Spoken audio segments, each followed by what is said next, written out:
Hey, welcome back.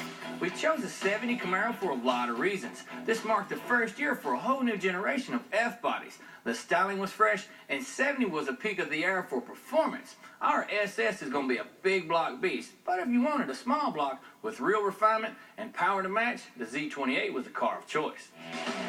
Today's flashback, a 1970 Camaro RS Z28. Chevy finally joined the pony car stampede in '67 with a sexy new Camaro. When it came time for the second gen, fans had to wait a little longer to get their hands on one. Labor disputes pushed the release to February 1970, halfway through the model year, but it was well worth the wait. Buyers were in for a radical departure from the 69. It shared the same wheelbase, but that was about all. Longer, wider, and lower than previous models, it took its styling cues from European sports cars like the Ferrari and Aston Martin. The roof was moved back to exaggerate the long hood, short deck look, and the rear got round taillights.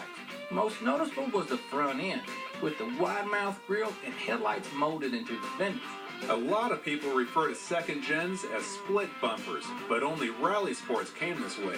The package included the bumperettes, turn signals mounted next to the headlights, and an extended nose made of Enduro rubber. The new body style also fixed many flaws of the first gen, which was rushed into production to compete against the Mustang. The first gens were noisy, and performance handling was somewhat lacking, so GM engineers added a new front subframe to the unibody that provided greater rigidity.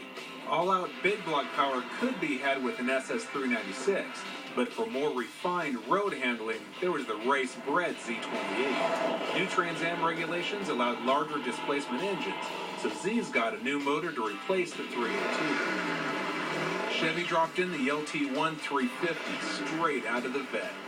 It made 11-to-1 compression, the highest of any second gen, using solid lifters, aluminum pistons, a hot cam, and extra-large valves.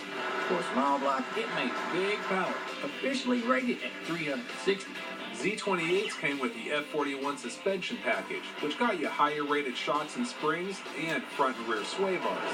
Plus, you got a posi rear end with up to 410 gears, power brakes, 7-inch mag wheels, polyglass F60x15s, and a rear spoiler. Racing stripes completed the look and were exclusive to the Z28. This marked the first time the badging had no slash between the Z and the 28. Inside there was a new wraparound dash, with gauges moved from the console up to the instrument panel. Now this one features the deluxe trim option.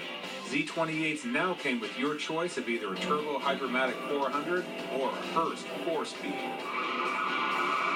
There are several one-year-only features to help spot a 70 Camaro. Look for a chrome C on the nose. Badging on the trunk is unique too. This was the only second gen with Camaro by Chevrolet. Inside, the bucket seats should be low back with adjustable headrest. This was also the only year the Z28s had a gas pedal hinged on the bottom, and the only second gen Zs that came with a 12-volt rear end. Frank Marullo has always loved the second gen. Oh, the car's great to drive. It doesn't really have a weakness. It's got a lot of power. It's got great brakes, and it handles really well. And his son loves them for another reason. You don't see a lot, and usually we're the only ones at a car show. Nobody really knows what it is. That's because the second gen was a victim of its own success. You see, it was such a hit that the new body style lasted 11 years, the longest of any Camaro. So the 70 usually gets lumped in with those later models that had far less horsepower. A lot of folks just don't realize how unique and powerful the 70 version is. It's a car that almost guarantees you won't be catching any Z's.